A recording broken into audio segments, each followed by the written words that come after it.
Talking Memphis Wrestling with Randy Hales is now streaming live on Fun Media at fun927.com and is always on Facebook, YouTube, X, Twitch, and at tv5wrestling.com.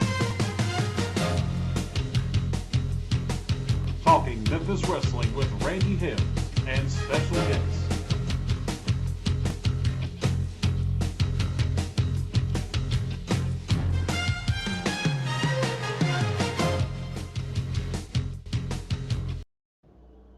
Hello everybody, Talking Memphis Wrestling, I'm Randy Hills, and things don't always stay the same. After 6 years of coming at you on Talking Memphis Wrestling every Tuesday night, did it loyally and every week, now this is Wednesday night.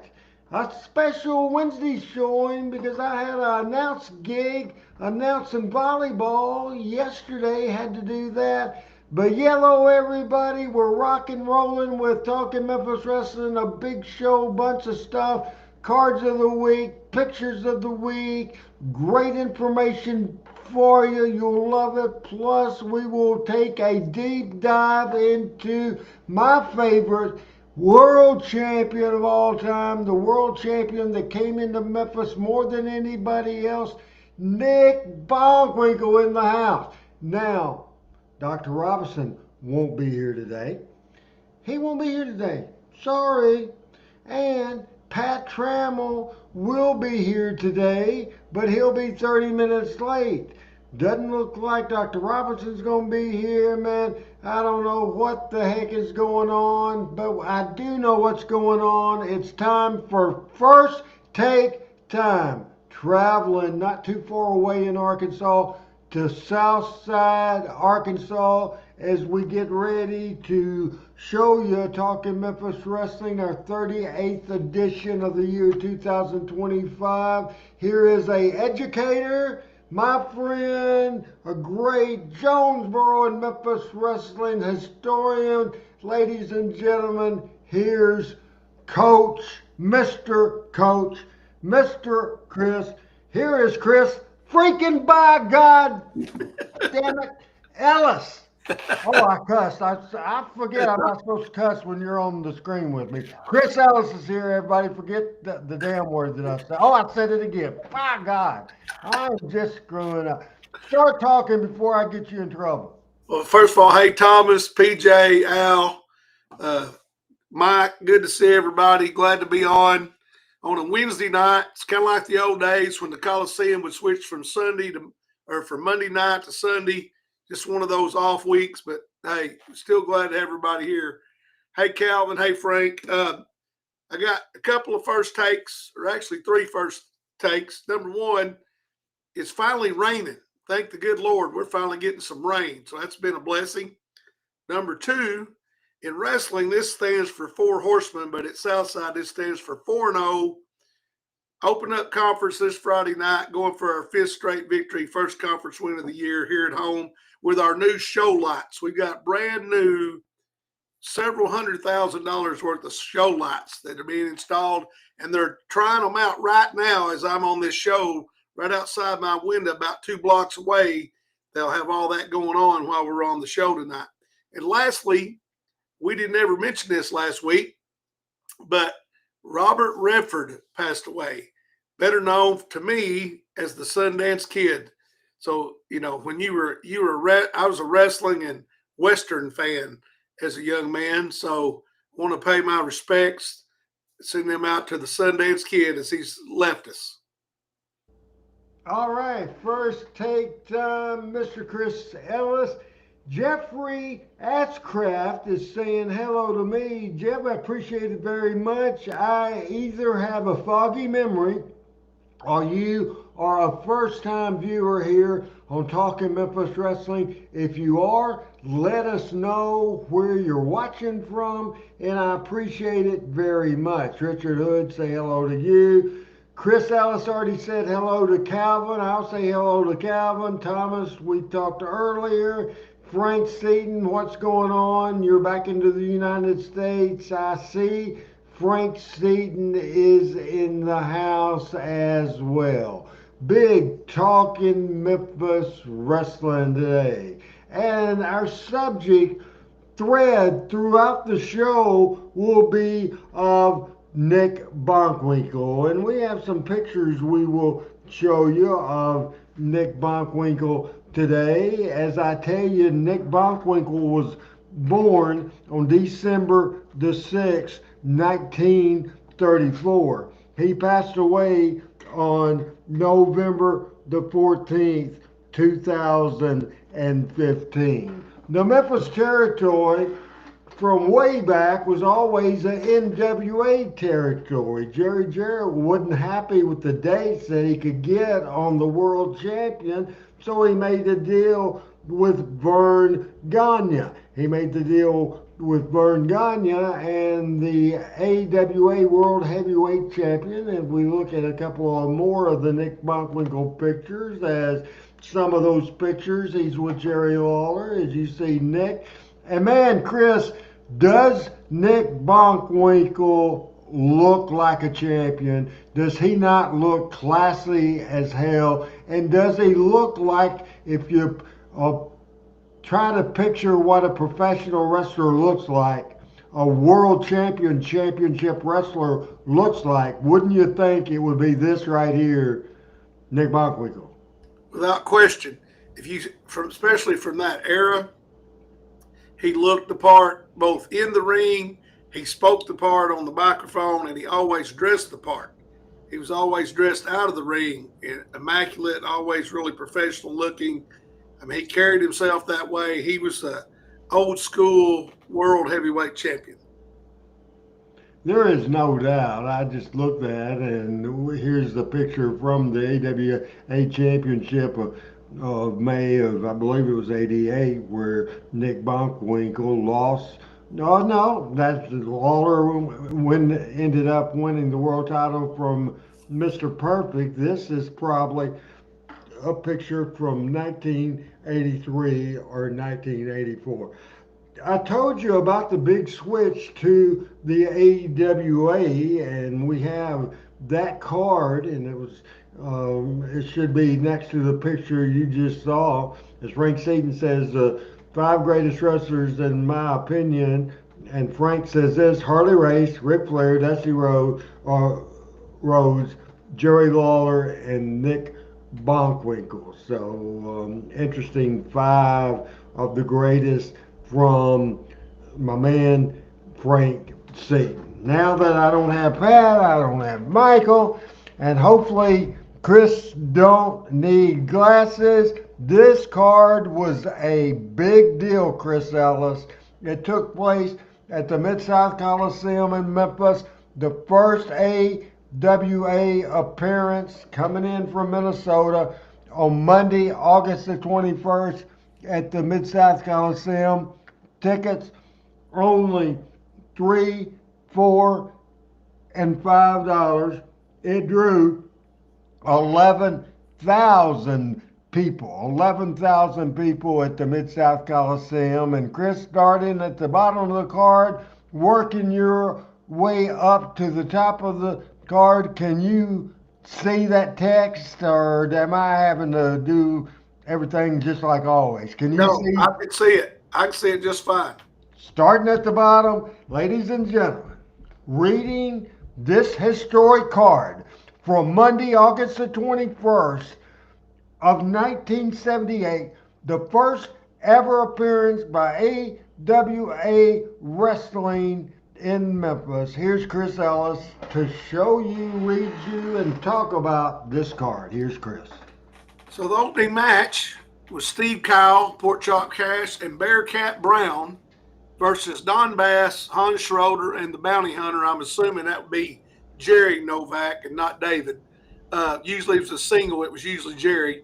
Steve Kyle, just a bit of trivia. Steve Kyle, once moving forward, he looked like Mighty Igor was his gimmick at this point. But later on, he wrestled as Steve Lawler, supposedly related to the King. Now, Richard is asking a question now, and even though I've said it 3 times, Richard, you either just joined the show or you weren't paying attention what I'm saying. This is the debut card when we switched to the AWA. This was Monday, August the 21st, 1978. 78, 78, 78, 78, 78. And here to tell you the next match on this card is Chris Ellis. Okay, well, I was going to finish this. Okay. I think this was Bearcat Brown's last appearance in Memphis, if I'm not mistaken. This last time Bearcat wrestled in Memphis. The second match, AWA wrestlers, NWA Ladies Tag Team Title match. Beverly Shade and Natasha, the champions, versus Ann Casey and Sherry Lee. Now, the next match was loaded.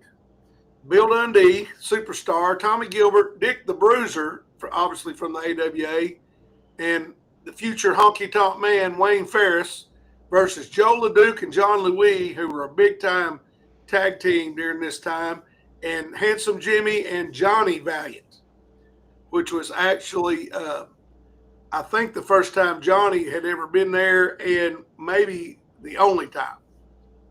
The next match was a return NWA World Junior Heavyweight title match. Nelson Royal, who was commonly known as the Junior World Champion back then, versus Jackie Welch, who was a cousin. If you saw Jackie, he looked like a smaller, thinner version of Robert Fuller and Jimmy Golden because he was their cousin. And he went by the Welch name, but he was related to them, wore the light blue tights, the whole 9 yards. The next match. Now, let me interrupt you now.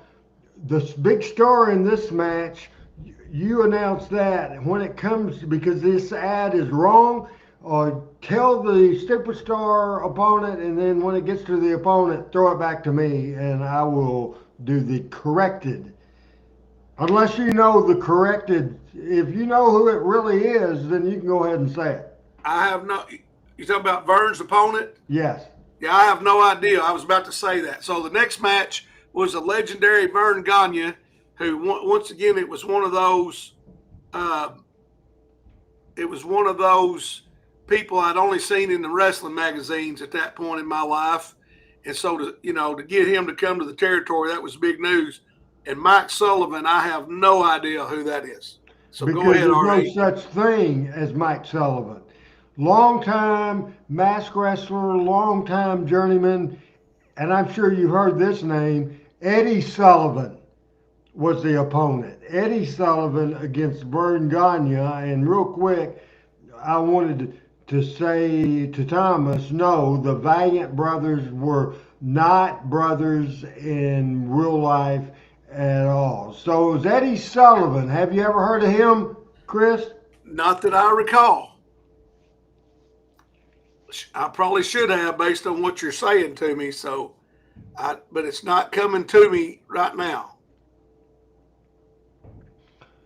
Next match. Here's Chris. All right, the next match, the High Flyers, Jim Brunzell and Greg Gagne versus Cowboy Frankie Lang and Mike Boyer, who wrestled in the Memphis area as a tag team for a while. And then, Gagne and Brunzell were a big tag team, and then Brunzell left and went to Vince and became one of the Killer Bees. And then obviously the main event, for the first time, the King wrestled the great Nick Bockwinkel with Bobby the Brain Heenan, but he was called Pretty Boy Heenan, I believe, at that time. Were you there that particular night? I was not there that particular night. I remember seeing the highlights on Saturday morning, though. I do remember. I remember the original show. I remember the build-up prior to the show because it was a big deal that it was AWA, and having grown up there, as you did, it was weird to me because like AWA was in the magazines, and I was like it's almost like National League and American League, for lack of a better term. You played in the National League baseball, and now you were switched to the American League. It's kind of the same concept in my mind as a 12-year-old kid. Let's take a look at history. Let's take a look at the match. from Memphis, Tennessee on August the 21st, 1978. Adam, I've got 3 matches uploaded in the video. This particular one is 16 minutes, 6 seconds at the Mid-South Coliseum in Memphis, Tennessee on August the 21st, 1978. This is the first and only appearance of Bobby Heenan at the Mid-South Coliseum for Jarrett Promotions. I'm sure later on he was probably there with WWF and also WWE and also WCW, but he was there this particular time on exactly, Frank, you're saying what I'm saying. That's the first appearance ever of Bobby Heenan at the Mid-South Coliseum. Here's Lance Russell as we go to the Mid-South Coliseum, 1606 to time. Type match. We've been joined and off and running a world championship match.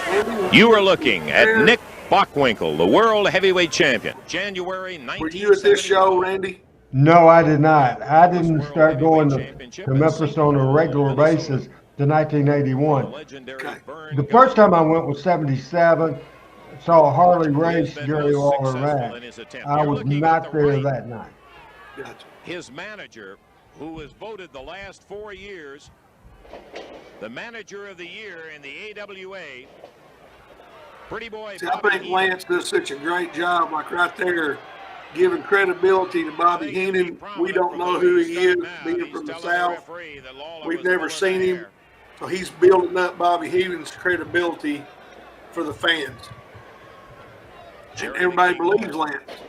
Most familiar to the Now, little inside baseball, I would guess of all the matches Lawler and Bockwinkel had, this would be as the champion, Nick Bockwinkel, going in wrestling Lawler for the first time. I would think, inside baseball, I would think Jerry Lawler listened and Nick Bockwinkel called this match. So as we see the second match in a few minutes, let's compare it and see if we can tell the difference. To the center of the ring, tied up. Hip toss by Bockwinkel. Lawler down. Isn't that a young-looking Jerry Calhoun there? I don't ask that question. I can't see his face. Bobby Heenan. I don't think he has a beard. Didn't look like he has a beard. So I thought he looked younger, maybe. When he first started refereeing, he didn't have a beard. That hip toss on him. What, did Bill Mack quit, and that's how Calhoun got in it, or the split? Over and down. I could blow your mind with the story that I'm not going to tell right now why Bill Mack quit wrestling or quit refereeing. Are you giving it up? Heat with Eddie Marlin is the real reason, but we won't get into that at all. As Ben says, Bobby Heenan is the greatest manager of all time, but I always wondered why Bockwinkel needed Heenan because he was such a great promo. It's just, you know, Lawler certainly didn't need anybody to talk for him. He had different managers over the years. Just that extra help at ringside for a heel is great. So you see a traditional series of spots, 3 arm drags and a hip toss. How many times in your life have you seen Lawler do arm drags, Chris? Never. That's why you said compare this match. I know just from memory.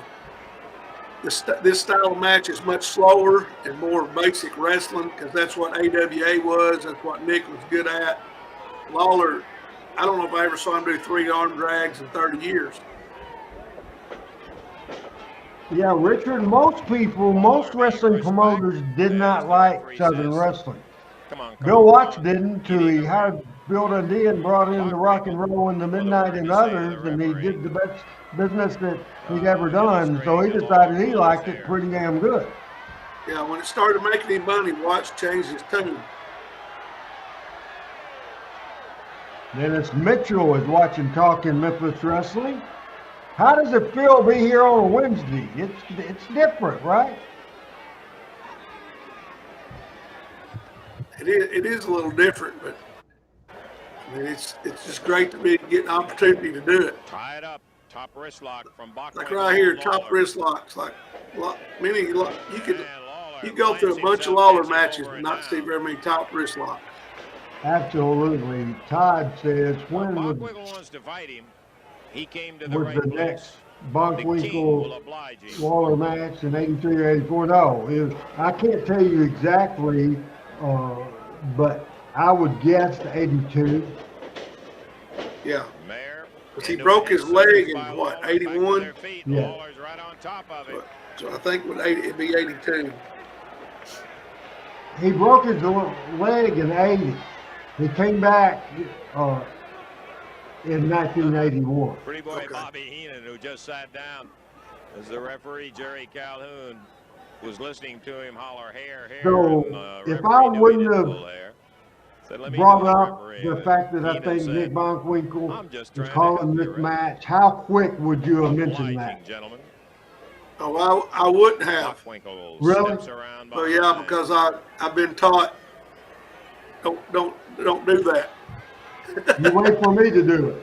Hey, you're the boss. You can do it, but I've done that twice in 6 years, and your facial expression on the screen, if looks could kill, Bockwinkel and I'm hanging like, on I at the just 5-minute spoke out. mark, And 55 to you wrestle. know, I am very cognizant of that and very respectful. I don't do it. The thing about Lawler's talent, this is not the style of match he would normally have, but just like his match in 1986 with Ric Flair, and Ric Flair called the match. Not only that, Lawler can do it, Chris, for sure. he can do any style, but look, here's what I noticed.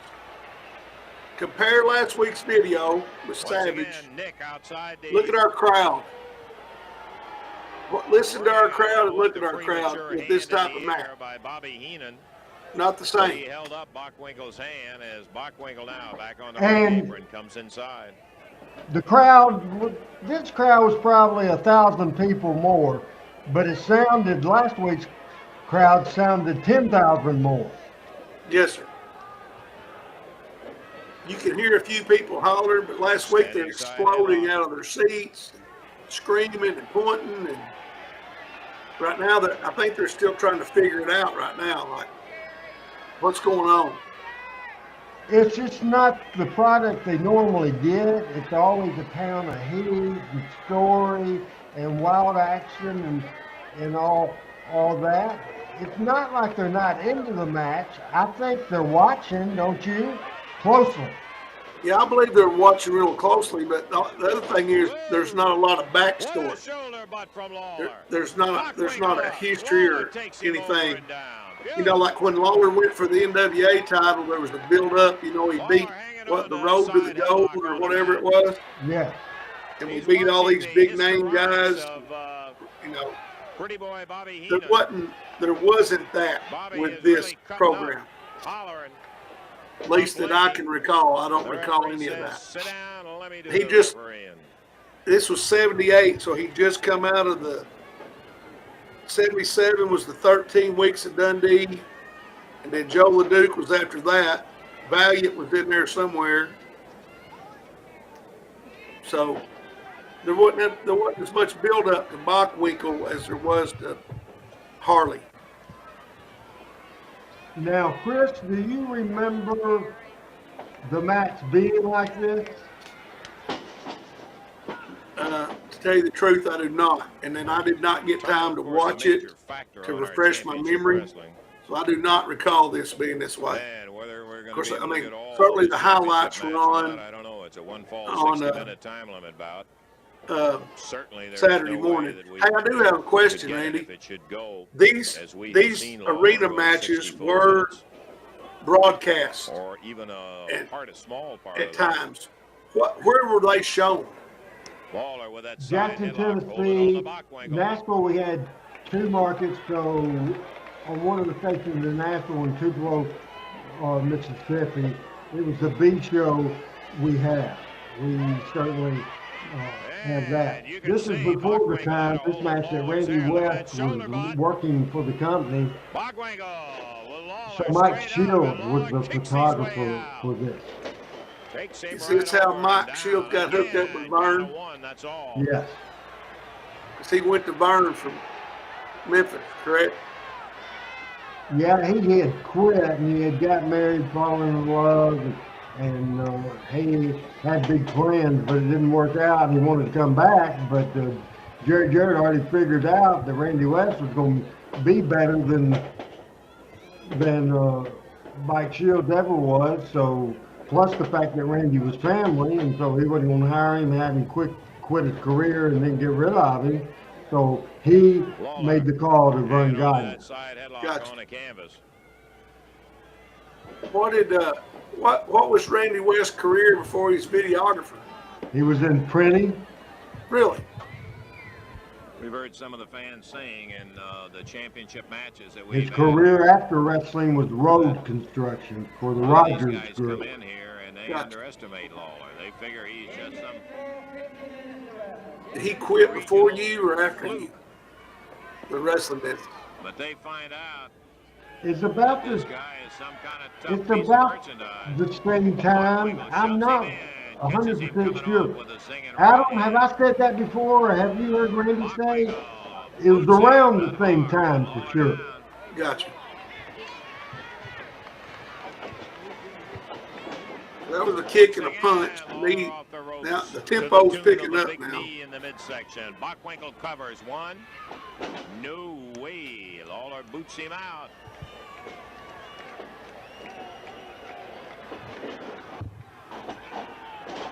Flying press. One. Nope. How many times did you see Lawler do the press? Lawler picks him up. One. Drives him into the mat. Right here. Bears him over. One. Now the right shoulder. If you'd have bet me $1,000, RH, and said Lawler done a flying press in a match, I'd have said there is no way. We're And you'd past have proved me the wrong. 11-minute mark in I do not action. recall ever seeing that before.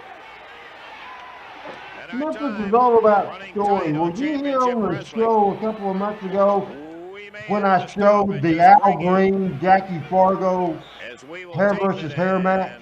I believe I let was. you have a chance to see it. 10,000 Conclusion, that was people, almost a conclusion. free although fall Lawler was match, not really and they in were danger. going I think crazy he was the entire hit match. inside Let's head talk on, about and heat, Lawler about got story, a 2 count, but got that right not shoulder up. necessarily about wrestling match. Well, you know, like Heenan's great. Everybody knows Heenan's great. But compare him to Hart at ringside right here and the response Hart got from the crowd versus what Heenan's getting. They don't know Heenan. Heenan doesn't know how to play this crowd. It's just it's a little awkward. But now this is picking up in the ring. Lawler and Bockwinkel, just because they're so talented, Bockwinkel holding on they're to that they're standing figuring it out side as they headlock. go.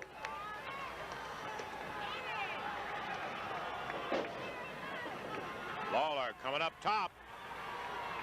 But still, Nick is leading the match, I can promise you. Yes, sir.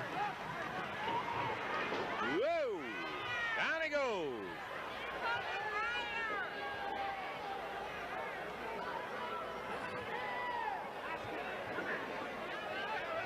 Bockwinkel hanging on to it.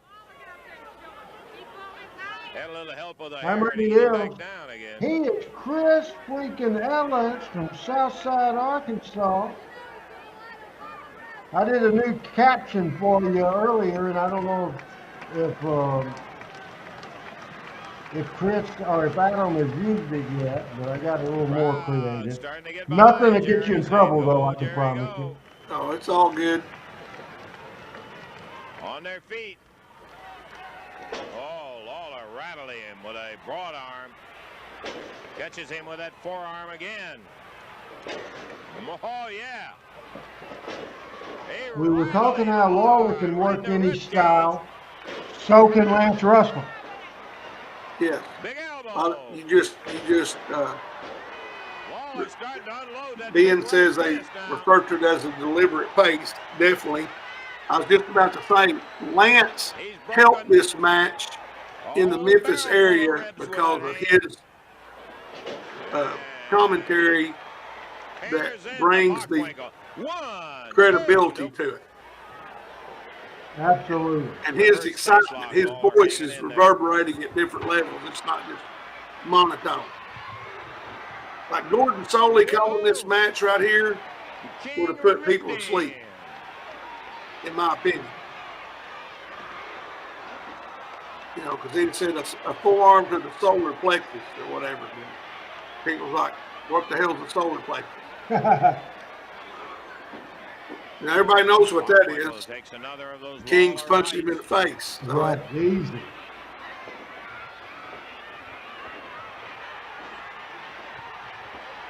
We're at the 26-minute mark.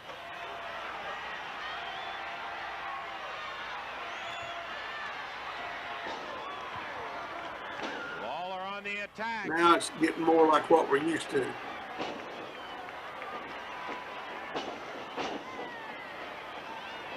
Ben is kind of in your subject with what Gordon would say. Ben says to play. Yeah. Referee Jerry Calhoun saying back to the dressing Lawler room. and Nick like working together, didn't they? Absolutely. Yeah. Oh, man. Oh, boy. There goes Bockwinkel outside the ring. See, this is getting more like the normal Memphis style here. Lawler banging those And the coconuts people are together. waking up. Bobby But to tell you the Heenan truth, and Nick Bockwinkel Bockwinkel, was the first time World Heavyweight in World Champion. Championship match. The match has goes been Lawler. exactly what it should have been. Don't you agree? Yes, On the rope. 100%. And he drove it. And with that, And that Bobby gives Heenan Lawler comes that keeps roaring into Lawler the ring. on The top, referee and says, that gives Stop it. the DQ, because when the King jumps off the rope We're with a gonna fist come back drop, the with a match is final over. outcome And so right after Nick we can't take kick time out. for this. That kills that. And Heenan jumps in, DQ. They're used to seeing stuff like that. So that All was right, well a couple done. questions. Ben says, I love Soley too, but Lance Russell had more charm. That's the understatement of the world. Richard Hood says, Chris, I disagree. Richard, I hate to tell you, buddy, that's the second time you've been wrong today. Anyway, he says Gordon Soley would keep you awake. He wouldn't keep me awake. Richard, you're not a Southern boy. I'm Southern born. Chris is Southern born. I'm Southern bred. Chris is Southern bred. When we, by God, die, not only will we be still Southern bred, we'll be Southern dead. And before we became Southern dead, we were Lance Russell for life. Correct? Amen. But I mean, Soley was a good announcer, and he's one of the best ones, but not for the product he was promoting on the mic. Lance, it was the perfect fit for what he worked with. Yeah, I think there is absolutely no doubt about it. And Adam, I am going to get us started on photos of the week, and after this, we'll just go in order after the pictures. But I will get us started by just saying that this is the program that we were talking about from Monday, August the 21st, 1978, with Bobby Heenan, Jerry Lawler, Nick Bockwinkel, AWA World Championship. Now, we are going to backtrack a little bit as Adam is reminding me that when Gordon Soley came to Memphis, Soley and Lance Russell was together at the Memphis studio, Channel 5 was horrible, awful, pitiful, pathetic, and I agree with that. Now, I want to jump back, Chris, to 1977. In 1977, that long feud you were talking about, because when you were talking about it earlier, the 13 weeks or 17 weeks of Lawler and Dundee, whatever the case might be, I was thinking, good, because that leads right into my next little segment. You couldn't have said that if I would have scripted it for you. I guess you probably looked at the format and knew where I was going, right? I did not. I had not looked that far ahead. I didn't know you were going to talk about that. I am going to talk about it by saying at this point, Lawler beat Dundee, shaved his hair. The next week, beat Dundee again and shaved Beverly's hair. Then, if you remember, he then announced his retirement from professional wrestling. He said he was going to be uh, in concert all over the country, and certainly he came to the American Legion Arena in Jonesboro. But Jimmy Hart was was with him during that deal, and this is before Jimmy was announcer. So, Adam, the picture right after the one I just showed, if you can go ahead and show that. So, they announced that Lawler had retired from wrestling. Then, that Monday night, they had a one-night round-robin tournament to determine who would be the next Southern Heavyweight Wrestling Champion. Bad Leroy Brown, Bruce Swayze, Mr. Wrestling, who was supposed to be Tim Woods, but he changed his mind, so it was Dickie Steinburn, Bill Superstar Dundee, who most people was for. Dundee, of course, had lost his hair, lost his wife's hair, and Lawler was supposedly retired, so he was the favorite. Now, former world champion Jack Briscoe was in that tournament, and making his debut at the Mid-South Coliseum in Memphis, Tennessee, that particular night was handsome Jimmy Valiant. Heard this story. Jerry Jarrett was not going to go. He was going to go with Mr. Wrestling as the person who would win the championship. He saw Valiant for the first time, had him do a promo the whole 9 yards, and as we look at the next slide, if we could, Adam, on Talking Memphis Wrestling, and this is the program insert and some of the other matches on the this card, and it's an interesting card, Chris, because this is September 1977. Radamias and Butch Malone against Robert Gibson and probably a 15 or a 16-year-old Terry Gordy. Imagine that. That's when Terry would he been wrestling in Mississippi? Yes, sir. Back in those days, and he was very, very young. September the 19th, 1977, the Samoans with Mickey Poole against Jim Garvin and Armand Hussein. The next match, Southern Tag Team Championship, Norvell Austin and Pat Barrett against the Hollywood Blondes. And then a one-night round-robin tournament for the Southern Heavyweight Championship, Jack Briscoe, Jimmy Valiant, Bill Dundee, Leroy Brown, Mr. Wrestling, and Bruce Swayze.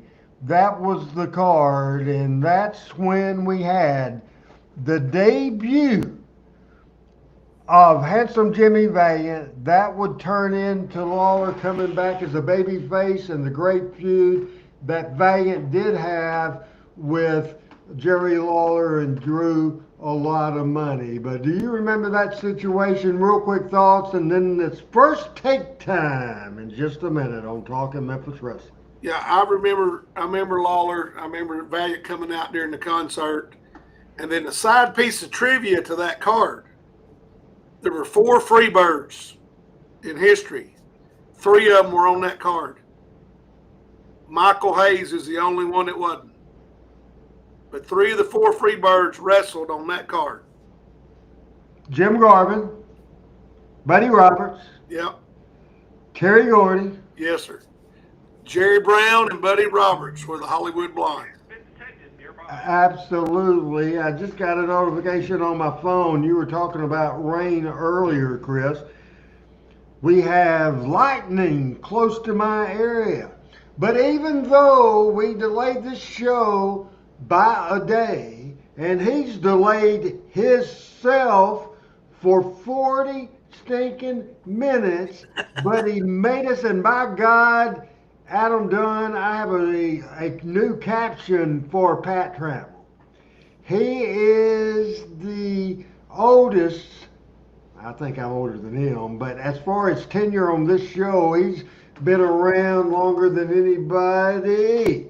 He is the man, the myth, the legend. He is our friend. He is a historian in the Civil War, in the World War, in the Gulf War, in every kind of war. He's a historian in the banking industry. He's a historian in Memphis wrestling and Georgia wrestling and all kinds of wrestling. He is a smart son of a... Oh, Chris is on the phone, or I'd have cussed there. Man, that's the thing. I got to watch myself when I don't have to watch myself, but I will take that substitution. I'll watch myself as much value as you bring in the show. Quote Tojo, son of a gun. Son of a gun. Hey, you no good son of a gun. Here's Pat, freaking by God, 41 minutes late. This is Pat Trammell, 41 minutes and a day late, Pat Trammell. All right. How is everybody? Good, man. Good. I keep changing my schedule around. Couldn't change my usual Wednesday prayer meeting. So glad to be here after that, and good to see everybody. Do you have some kind of first take for us? 42 minutes in? I really don't. It's been a hectic day. It's going to be a hectic tomorrow. I'm getting on the road about 6:30 to head to Nashville, Tennessee. Music City, long distance information. Give me Memphis, Tennessee. No, 200 miles down the road to Music City, USA. Pat, what are you doing in Music City? Well, I'm going to try to make a loan a little bit with the bank and head back, and then get ready to go back out to head out of town on Sunday. So anyway, tomorrow's Thursday, I believe. I get mixed up, but glad to have a special Wednesday night talking Memphis wrestling. Ben is asking, where do I rank Bob Cottle as announcer? I would say Lance Russell #1, Dave Brown #2. I would probably say Lance and Dave 1 and 2. Jim Ross is #3. I would probably say Bob Cottle would be after that. How would you rank it, Pat? I would put, I've thought about this, and when that popped up, and thank you for asking that, Ben. Really, I didn't get to see him an awful lot because he never was regular like Lance or Gordon Soley or some others, but I thought he was as good as anybody. I mean, I would put him right below Lance and Dave. Very good. We're going to continue our picture situation. We showed the 2 pictures of that tournament, and Pat wants to say something else. I want to say something because Richard asked about Charlie Platt. Charlie Platt, one of the most underrated wrestling announcers in the business, for sure. I love Charlie. I did. I love Charlie Platt. To me, and this may not be a popular opinion, but to me, Charlie Platt had the same kind of love and adoration from his fans that Lance did. I agree with that. When they did the deal with him in the hospital, and was it Bob Armstrong that supposedly beat him up, put him in the hospital? Yeah, his wife was having a baby. His wife was having a baby, so he went to the hospital, and people filled up the parking lot. Yeah, I mean, they love Charlie Platt like we love Lance, in my opinion. And still do. He's still in Dothan. We had the 2 pictures that we showed of that tournament. The picture after that, Adam, if you could go to that picture, and it's 46-14. 46-14. Young man. Now's a different story. He is from Hendersonville, Tennessee. This is pretty, not too soon before he ended up making a sensation on cable television on TBS, Tommy Wildfire Ridge. This is back in the younger days of Tommy. What do you think there, Pat? This is the Tommy you remember? It is, and I'm sorry, Randy. I popped off digging up the. Yeah, now I'm back on. That that is. Hold on, I'm on twice. We can still hear you. Now we're ready. That's the Tommy Rich I remember the first time I saw him in Georgia Championship Wrestling. Your thoughts, Chris? Well, I first remember Tommy Rich. He was a kid, and I always go back to the fact he got his hair cut and they painted him yellow, and that was on Channel 13.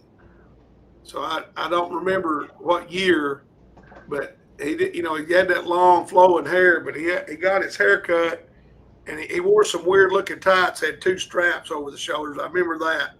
And I remember he was a young kid, and I forget who painted him, but they did on Channel 13 TV. But that's what he looked like when he first went to Georgia for sure. Yeah, that's the Georgia look. When was Tommy's first match, Randy? In the 74, started 1975. Okay. I met Tommy the first Georgia Championship Wrestling match in Talladega in probably 1978. Now, on the rest of these, because we have a lot of stuff to do on this show, so we go to the next slide and let's do quick takes here, guys, as we go around. And Pat, we'll let you lead off. You and Chris will alternate pictures. So as soon as Pat get finished with this picture, then Adam just switch to, when you see a pause in Pat, then just switch to the next picture, and Chris, you pick it up with the next picture. So go ahead. Who are these people, Pat Trammell? The prototypical heel tag team. When I see them, I get a smell of Battle Auditorium, cigarette smoke, haze in my mind. The Greens. Next picture, and here's Chris Ellis. Mr. Eddie Marlin and the fabulous Jackie Fargo coming back from the ring victorious, I would presume. Next picture, here's Pat Trammell. There he is.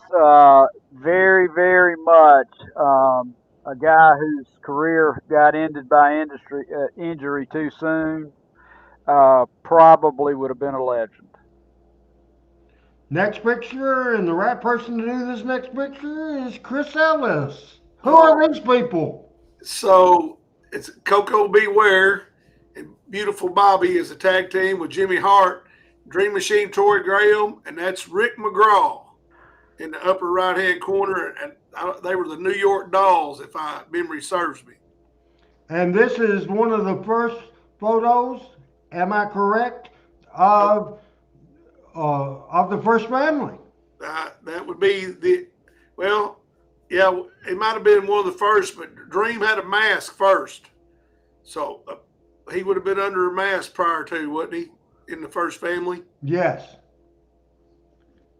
Next picture, and we'll see if Pat has any. No, he's not going to have any trouble with this at all because it's labeled. Pat? I believe I saw the Bass brothers in Birmingham with Ma Bass. And who was Ma Bass? Was it a lady wrestler by the name of Mae Weston, maybe? No idea. Maybe Adam can do research on that. And now, were Ron and Don blood brothers? No.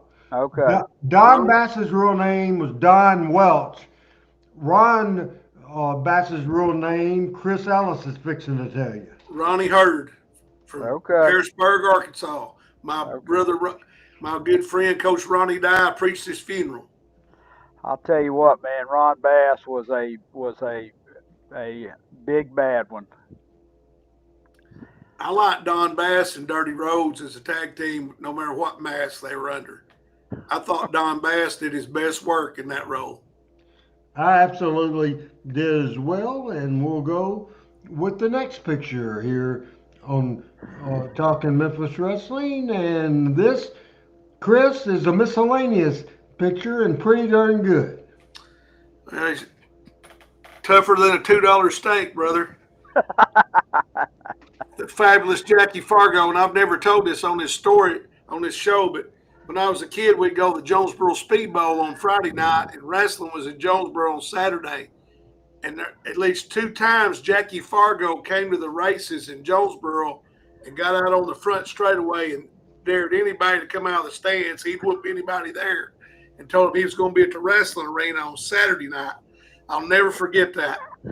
But, I mean, Jackie Fargo was intimidating as he could be. And here's what gave him so much credibility, too. Look who he's with in the lower right-hand corner. Yeah. Muhammad Ali. I mean, he was on a TV show or some event dressed to the nines with Muhammad Ali. That's big, big time right there. Fabulous ones, Lawler and Fargo. Of course, Jackie and Roughhouse. Fargo, classic picture at the top left, is world champion, I think, in the Philadelphia or Pittsburgh territory. Just a great picture there. And the next picture, and here's Pat Trammell. Looks like we got Eddie, you got Tommy Marlin, and you got, who's that on the left? That's Ricky. Ricky Gibson? Who's in the middle? That's Eddie, isn't it? Eddie Marlin, yes. Yeah. And who's on the right? Is that Tommy? Tommy Gilbert. Tommy Gilbert, yeah. Rick Yeah. Gibson. Eddie Marlin, Tommy Gilbert. Next one? Chris? Whoa, what it is. Big Bad John. Whoa, what it is.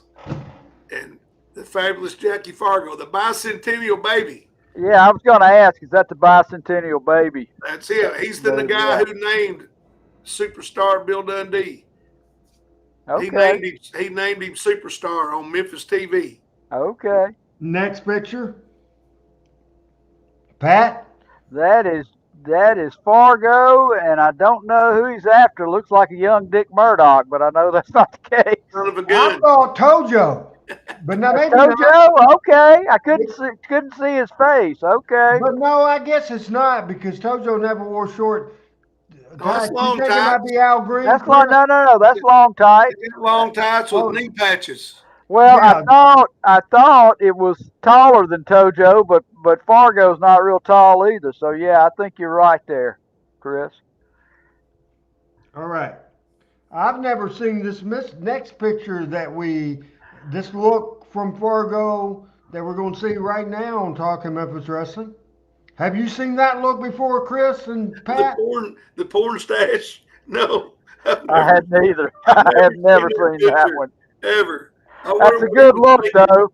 Now, If I had a Jackie Fargo picture hanging up in my office, which I need to have, that's the one I'd want to have. Oh my God! Let's get off that picture real quick. Next picture, please. I'm laughing, but I wouldn't laugh in front of him. No. That's a young Jackie Fargo. Yeah, I was about to say that's a 50s era Jackie Fargo. And just a random deal that I found.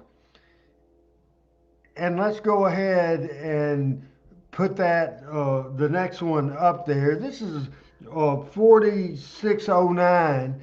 And I just like this. It says, anybody that has the guts to get into that ring deserves respect. Only if they respect the sport and get properly trained. Don't you ever forget that. Chris, that's good advice on any sport, any profession. You agree? Yes, sir. 100%. That's why we were talking earlier about respecting the business. And then right now, I got a couple of friends that played in the major leagues, and we talk on Twitter, and these young players don't respect the game. The other day, there's a game, it's a 15-1 game or whatever, and the guy's team's getting beat. He hits a home run to make it 15-3, and he gets around the bases and making hand gestures. It's embarrassing. Like, respect the game, train them right, respect the game. Wrestling, go through the proper training, and they used to make you respect it because they would beat the crap out of you when you were training. Pat, did you like that? I like that a lot. That's true in wrestling and in life. In life, for sure. I want to do something a little different now. I want to go full screen with me for just a second. As he's working on getting me full screen, and on the captions, the latest caption that's up there from me, I don't know what it is, just throw a caption up there of mine. If you go to the captions, and we see, and there we go, Randy Hales talking Memphis Wrestling founder and executive producer. I'm Randy Hales, and this is Talking Memphis Wrestling. Now go full screen with Pat Trammell, and Pat will talk about his description. There on the caption we have of our man Pat Trammell, and there is Pat full screen, and we're waiting for Adam to put you up there. Hey! Read it. Right. Longest tenured Talking Memphis Wrestling panel member, history buff, and historian and banker. Does that describe you, or should I throw in father and husband? Well, now I'm running out of spaces, man. Well, I think history buff and historian is redundant. So, but no, I like it. I like it. All right, take his ass off the screen as quick as you can, Adam. All the respect shown. All the respect. Stay right there, and let's come on screen right now, full screen, and we'll do the same thing with Mr. Ellis. And Mr. Ellis, we'll see if, of course, Pat has to be disagreeable. He bitched at me about how I described him. So read your description there. Long-time educator and coach and Memphis wrestling historian. I would say that's a pretty good description. All right, Talking Memphis Wrestling coming up on the first hour. We're going to reset the show, take a little break. This is how we open. This is how we're going to do it again. We'll be back in about 20 seconds. We got more video coming up and a card to tell you about. We'll be back on Talking Memphis Wrestling.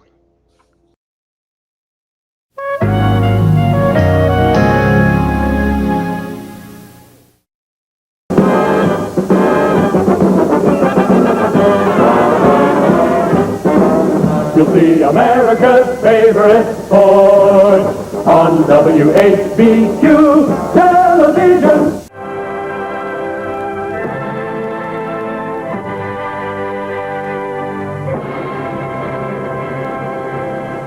I want to read you a card from December 27th, 1982 at the Memphis Mid-South Coliseum, 10,086 people.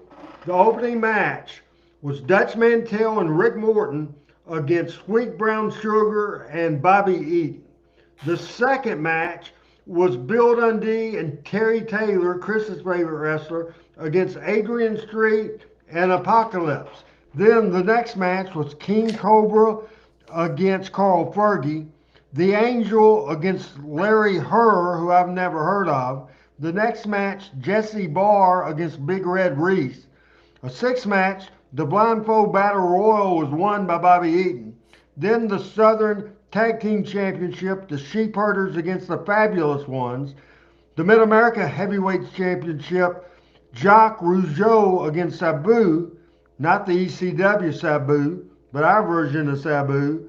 And the ninth match was the AWA title match, Lawler and Bockwinkel. So somebody had asked when, after the 1978 match, Nick Bockwinkel came back. We found this on December 27th, 1982. That card I just read, what did you think about that card, and what would you like to have watched of that card there, Mr. Trammell? There's a lot of folks on there I really didn't know that well. I would be curious to see the Blindfold Battle Royal. I don't know how that would have worked out and how you got an edge on it, but I think that would have been pretty interesting to see. I want to say something to Frank. Frank, I'm glad you got to do that. It's one of my life goals to go to Normandy, and I hope I get there someday. What did you think about that card, Chris? Well, I'd want to see the opening match, Dutch and Ricky against Sweet Brown Sugar and Bobby. But you said something that caught my attention. You said Larry Hurd you never heard of. He wrestled 2 matches later behind Terry Taylor. That's all you got to know. Now you never heard of wrestled 2 matches after Terry Taylor. And so did Jesse Barr, and so was the Blindfold Battle Royal. So that's all I can say about that. And Terry Taylor in 6 weeks was in main events. I know he was. And drew money in Memphis. I know. You just hate him. No, he. Hey, what did I say about Gordon Soley earlier? That was Terry Taylor. He should have been a heel with a manager to talk for him and been a mean, attractive-looking prick, and he would have been over with me. But he was baby, what's it called? White meat, baby face, and couldn't talk for nothing. Oh my gosh, it was painful. Anyway. Next match we're going to see, that match we were just talking about from 1982. It's labeled 17 minutes and 8 seconds. Pat, we watched the first ever when you were doing your Christian duty by doing the prayer, whatever type of service that you had tonight. Good for you. But we watched Bockwinkel and Lawler for the first time. And what I pointed out, it was a Bockwinkel match, which what I mean by that, Bockwinkel coming in, the AWA coming in for the first time, Bockwinkel the champion. He laid out the match. He called the match in the ring, and that was a different type of Lawler match because Nick called it, and it was mainly wrestling. Lawler, what moves did Lawler use that he normally uses to catch Chris up to date? A flying press. He used a cross flying press like Tommy Rich usually used. I'd never seen him use one. Top wrist lock and 3 hip tosses in one match. And a headlock takedown. It was something. I wish you'd have been here for that. This is 3 or 4 years later. It's 17 minutes, 8 seconds. What year was the first one, Randy? Do what? What year was that? The one you watched? 1978. Okay. And we'll watch the second one right now and talk to Memphis Wrestling, the King, Nick Bockwinkel.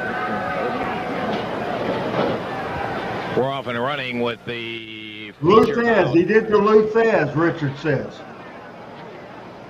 Me and my buddies used to say we had a superstition that when the King wore white, he was going to win. Now, why we came up with that, I have no idea, but that was one of our deals. I used to say when he wore white, he was going to bleed. Oh, I got you. But in the unusual role of challenger against the Southern and the world champion Nick Bockwinkel. This bout is a no-time, no disqualification. Already, you can tell Lawler's calling this match. Thundering rights from the 240. Go with the punch quickly. Yeah. Bockwinkel put him flat down.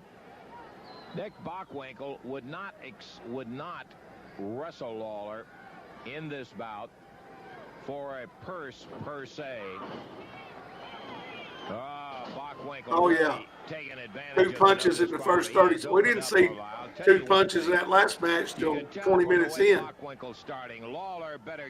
That's my point. The difference. And when Lawler always told me that. So the second time Bockwinkel came in, he said to Lawler, said, "You know the town. You call the match."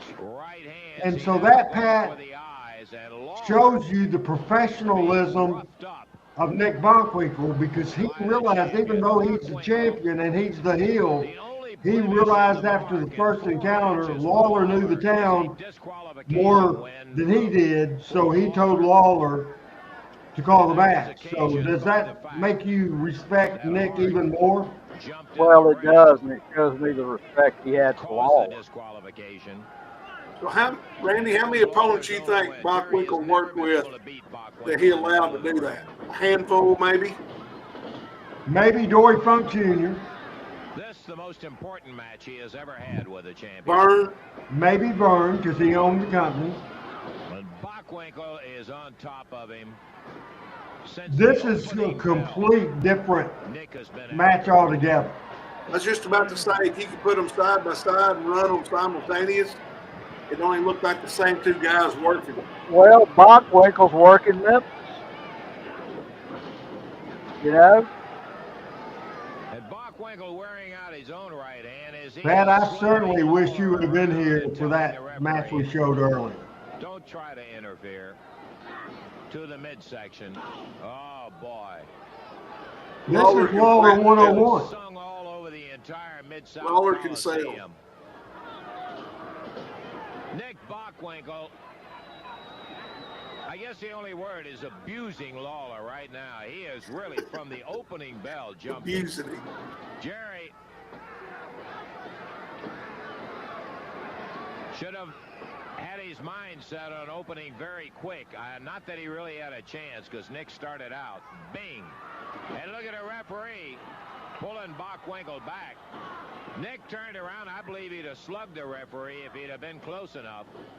Calhoun got out of the way. Lawler being worked over by a real pro in Nick Bockwinkel.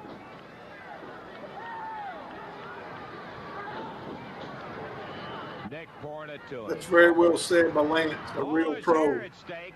That's Bockwinkel's two in real this. pros in there. His own clippers.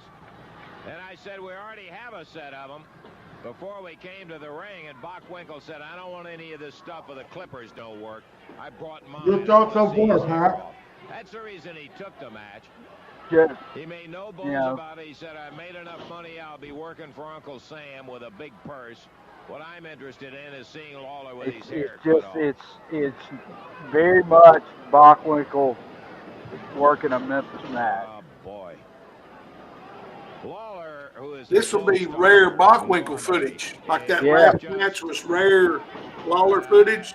If you watched 1,000 Bockwinkel matches, you wouldn't see many like Bockwinkel this. just wearing him out in there. And the King closer every But to me, it would have made him a more attractive heel in the Midwest and the West to me. something that They weren't Lawler into this fans said style, I could guess. never happen, and it almost happened right then. Bockwinkel looking at the referee like it was a slow count of one. And again, Lawler this time a little quicker. Bockwinkel knew that was not even close. There's a 5-minute call, and I got to tell you, it's Bockwinkel 5, Lawler 0 in terms of minutes. He is shutting him out, and just as I said that, look at Lawler. The King, we've said a million times, one of the smartest wrestlers around. He speared him.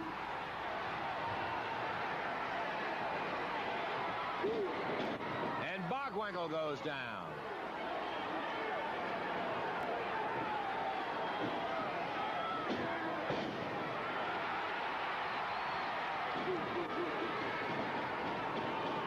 Lawler pounding away with that right hand. The way Lawler could time that fist with that right knee hitting that mat to make that sound is unbelievably good. Ben says Minnesotans would rather see a headlock takeover than a fight. Probably so. It was all about what territory you were in.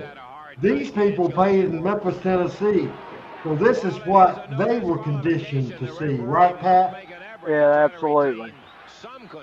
And, you know, credit to Bockwinkel. He can't disqualify a man.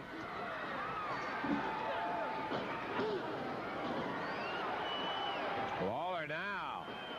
Payback time. Bockwinkel a wild swinging right hand, and Lawler taunting him now. Be careful, Jerry. Be Oh, careful. what a great sell. Stuns him with 3 big lefts and then puts him down with a right. Barely touching him. Amazing gift. It had to be the best punch Bombs him with that ever. right hand again. Picks up Bockwinkel's towel and goes for the throat. The referee coming over trying to pull him off of there. He has no intentions of breaking, as it's a no disqualification match.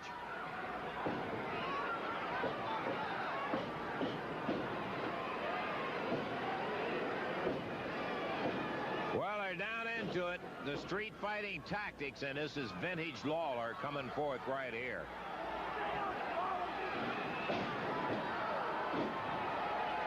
Bockwinkel being true to On both guys, this is just the easiest thing to explain. This is two professionals, Pat, at the top of the game. There's no flaws. This is perfect.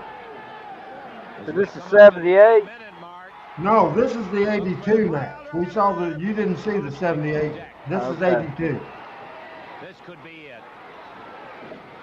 But Bockwinkel puts a leg up on the rope, and that's going to break it. I don't believe he could have ever kicked out of that, but he was too close to the ropes. Crowd loving it. Bockwinkel's 48 years old in this match. Drops with the lower leg right on the back of Nick's neck. Randy, you hear the crowd compared to the crowd in the first one? Oh, yeah. Because this is what they've been educated on. Yes, sir.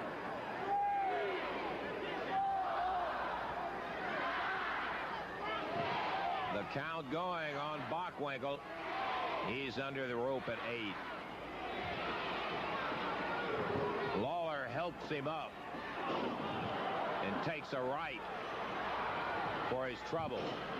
I was saying that tongue-in-cheek. Jerry had a hold of his hair and was jerking him up. Pat, one thing our viewers can't see is that Adam continuously writes comment in our private chat, and Adam always has great comments, correct? Oh, absolutely. Boy, now Bockwinkel coming back on Lawler. Lawler had an excellent burst of about 3 minutes. 3.5 minutes. Ben, the truth of the matter is in a street fight now, or even then, there are no rope breaks. It's whatever Man, this is not the wrestling you have come to the expect from territory you're in and how the rules are interpreted. It was different Open his right eye, in different places. and he just kicked Lawler full force right in the face. Here's the thing about the heels, Pat and Chris. You have to be able to get vicious and have that killer instinct. And Nick Bockwinkel is a classic world champion, but when it's time to get nasty, do you see what I'm talking about, Pat? Oh, yeah. Nick can get nasty. Yeah. And right here in front of us, Nick And I'll tell you, Lawler is selling like Ricky. Remember, no disqualification. So are you at this one, RH, in 82? Yes, I definitely was here. Okay. You might see me there somewhere. Well, I was looking for you. That left eye is slammed again, or the right eye. And Bockwinkel really taking delight in this. Lawler always bled, or seemed like he always bled over the right eye.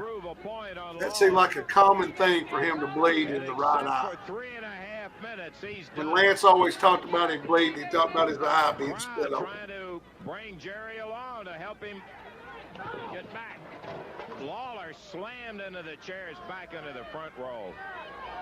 We're standing. Toby, right you're over it. absolutely It's right. his right eyebrow that has been cut. And Bockwinkel again nails Lawler hard. So this is what I thought Nick would have been a better heel in the Midwest. Would have gotten more heat for doing this right here. I don't know what the referee I can thought do. the He crowd would be really more did pissed it. at him if he beat people up like this. Lawler knocked back down. Jerry is going to need. Richard, I can't give you a specific number, but I would say maybe 30, guessing. I think Nick and Lawler wrestle more than Lawler ever wrestled Jack Briscoe or Harley Race or Ric Flair or any of the NWA champions. So when Nick came in, did they go to Louisville and Evansville too, or did Nick just come to Memphis? No, he would come to Louisville a lot, not Evansville very much. He would go to Lexington, Kentucky a lot. And Okay. again, this is a Memphis style match. So like Nick came in for a week and like kind of worked the whole week. Follows him out No. on the floor, No. picks up a rope. Sometimes he would come in for TV. And as we said earlier, Not very often at all. Most of the time, he'd do Memphis on Mondays, Louisville on Tuesdays, then fly out. See, because in Burns territory, from what I've read, they only work like 4 days a week. They didn't work every day like they did down here, from what I've read. Channel 4 days a week would be a lot. Yeah. Referee Jerry Calhoun trying to keep him in the ring. Nick was either in Memphis on a Monday night or maybe even in Minnesota. He would record a pre-tape interview and they'd play it on TV. So he always had a promo on television. He grabs him by the waist and pulls him back as Lawler rolls into the ring. Jerry is a mess. We've seen Lawler have some bad moments, but this is as bad, I think, as I've ever seen Lawler pounded around. Bockwinkel dumped over. Oh, he slammed Bockwinkel 246. Poor Calhoun, he got beat up all the time. Jerry Calhoun.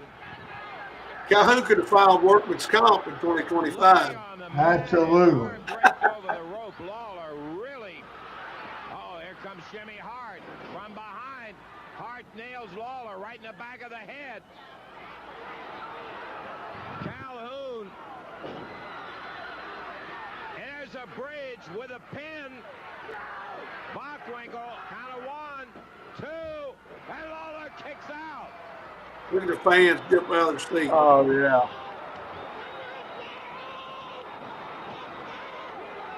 Hart jumped in there while the referee was down.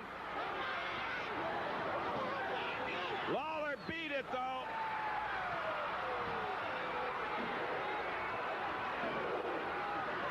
This is what they came to see. Lawler puts Bockwinkel Great down. sale. Oh, Nick almost went all the way over right there. Oh, yeah. Nobody sold a punch like that one in Lawler's whole career, I don't think. I wonder when Lawler started pulling the strap. Because when he was a heel, he didn't. No. And he didn't have a strap for a long time. No. When he was a heel. This could be it for Lawler. Nope. We may be a long way from being through. You better believe it. Now, that's a sell right there, Pat. Yes, Yeah. sir. Of a crouch, right off his feet and slammed his head down. And again sails in with that right. Bockwinkel just barely shook at that time. You hardly ever saw that. The referee is still. If it wasn't the world champion, I don't think you'd see that. When Lawler came off with a fist drop, you hardly ever saw him kick out. Told me the lady was Miss Myers that you always heard yelling in the background. He got him this time. The winner, regaining the Southern Heavyweight title, Jerry Lawler. So Nick was the Southern champion. Yes. My voice announcing the winner, Chris, Yeah. You know what? on the PA. That you? Yes. Lawler won the Southern belt like 59 times. As Lawler More than that. Was it more than that? I guess the world title was not at stake in that match. Nick Bockwinkel in the first win that Lawler has had in 5 matches with Bockwinkel. And Mr. Bockwinkel's clippers will not be used on this occasion. And he's coming out of the ring. I don't know whether we can get him before he goes back. Jerry, can we get you just a second? I won't keep you long. Any comments? The first time you've been able to put Bockwinkel down, and you did it on sheer guts. All I can say, Lance, right now is it feels mighty good. I'm hurting, but it feels great. You got your hair. Congratulations, champ. I'm really tickled on it. Jerry Lawler, I like that. winner and the new Southern Heavyweight champion. Let's Toby get asked- comments. Let's get comments. We'll start with Pat. That was excellent. That was great. One thing I wanted to say to Toby. Toby asked the question: uh, was Bockwinkel that well spoken outside the ring? If you can get on YouTube, Google Nick Bockwinkel Hollywood Squares. He was on Hollywood Squares and won 2 or 3 games, and he really, really was an intelligent guy and well spoken. Something really kind of unusual, which made him a very, very interesting champion. But that was a great match in so many ways, and the thing that that strikes me most is how well they both sold for each other. Great stuff. I mean, it was just, as I watched that, just that wrestling done right. Chris, quick thoughts of that and compare it to the first match. Well, 180 from the first match, the crowd response, the whole way it looked, the optics of it all. But as I've said on this show many times, wrestling is an art form, and that was an art form. Absolutely, 100%. Coming up in a few minutes, a match that Pat really wanted to see. We'll have that in a few minutes. In 1986, Jeff Jarrett, Nick Bockwinkel. It was Jeff Jarrett's second year in the business, and we will have that in just a few minutes. Ben says, after watching this, it's a shame that a whole generation of fans think of Jerry Lawler as the guy that said puppies on Monday Night Raw. Jerry Lawler is a lot more talented than saying just puppies because he's a hell of a in-ring talent. Pat. Oh, absolutely. There's no question about that. And I get what Ben is saying. And if you weren't born in an era where you could see Jerry Lawler work, which is like why I love what we do each and every Tuesday, once a decade Wednesday night, uh, is keeping this alive. We're going to give a couple of cards right now. On the card section, Adam, find card number 4546. And this is interesting, Pat, as we go to 4546, because at this point, and the date of this is in September of 1959, that is when wrestling every week was at the Hippodrome, and you see that in case of rain, matches will be held at the Hippodrome. This was at Sulphur Dell Ball Park. Sulphur Dell Ball In Park. in Nashville? Yes. Okay, never heard of that. Heard of the Hippodrome for sure. Starting with the first match, working your way to the main event. Read this card from 1959, and let me say the first name you'll read is Toru Yamamoto. I'm wa- I'm wondering if that's Tojo Yamamoto. But go ahead. That's what I wondered myself. You got Tex Riley, who was around a good bit, and then a midget match because you can see this is a Nick card because he's got a little something for everybody. Lord Littlebrook and Bull Brummel. I remember Lord Littlebrook, and I think he was around probably 25 years. I don't remember Bull Brummel.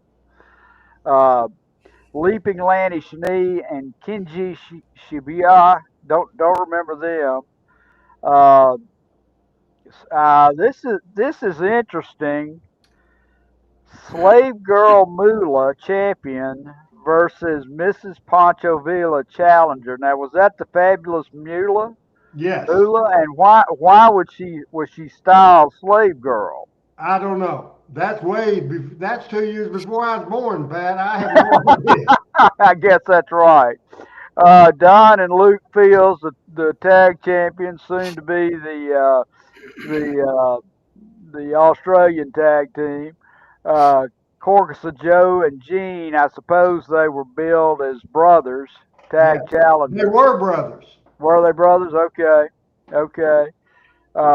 And then Irish Mike Clancy, who I remember seeing. once or twice. And Jackie Fargo with Jack Shark, he's a former world heavyweight boxing champion, as referee with a 1959, not just a Cadillac, an air conditioned Cadillac. All right, man. Fantastic from 1959. And Adam, I want you to come off the picture real quick, if you don't mind. And we have a first time viewer. Stop the presses, ring the bells. Man, here we go. Pat, this is a young man, JP McCormick, '09. Now, JP, let us know where you're watching this show. He is a first time viewer of Talking Memphis Wrestling. He's loving it as a youngster, a younger fella. So, Okay, all right. JP, where you from? How old are you? And JP coming back on and he says, laughing out loud, the air conditioned caddy, what a prize. And I guess in 1959, there wasn't, not every car had air conditioner on it, right? I remember our first air conditioned car was a 1968 maroon looking Oldsmobile something. And it was, I remember we couldn't run it all the time because it burned too much gas. All right, and Richard, let's get his comment up there because he says, Pat, Randy and Pat, the Moolah got the slave girl name for being a valet for the Elephant Man. I thought Richard was younger than me, but now he's probably older than the three of us put together if he knows that shit. For for sure. And now, oh, JP's not too Too young? no. Yeah. 34 from Chicago. All right. Yeah, we appreciate it very much. And normally, I'll tell you, JP, I had a announcing gig to do yesterday and wasn't able to be here. This is normally a Tuesday night at 7 Central show on Talking Memphis Wrestling. Next Tuesday, we'll be back to our regular scheduled day, Tuesday night at 7 o'clock. But if we get a new, loyal, regular, weekly person joining the team, joining our Team Hales, JP, we'd appreciate it very much, and we'd like that very much. I want to read the card from 4567. That next card we have on here, September the 12th, 1972. And starting at the bottom, Chris Ellis. This is the card from the Convention Center in Louisville before the name was changed. Same building, it was just changed to the Louisville Gardens. And this is from September the 12th, the year 1972. And here's Chris Ellis. So the opening match was only Wiki Wiki and Eddie Marlin versus Dandy Jack Donovan and Frank Martinez. And was Frank Martinez one of the guys that died in the car crash with Sam? No, I don't think so, no. Okay. That was Frank Hester. Okay. Frank Hester and Pepe Lopez, right? Yes. Okay. I was close. All right. The next match was mixed midget lady and grown man tag match. Little darling Dagmar, I'm not really sure. Dagmar. And that son of a gun, Tojo Yamamoto. You know, good son of a gun, you. Yeah. And versus Diamond Leo and what they call him, Cashbox Jimmy Kent. Yes. Yeah. Who was the manager of the Bounty Hunters when I was a kid. So that's how I remember him. And then the next match was my man Don Green, who I loved, and the earlier mentioned Steve Kyle against Kevin Sullivan and Norvell Austin.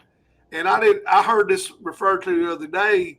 Norvell was referred to as the original Junkyard Dog. Dennis Condrey was talking about him. That's about right, yeah. Yeah.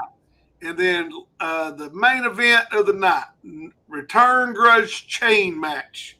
No time limit, no disqualification. Both men chained to each other, no more than 3 feet apart, demanded by Fargo. The legendary Al Green versus the fabulous Jackie Fargo.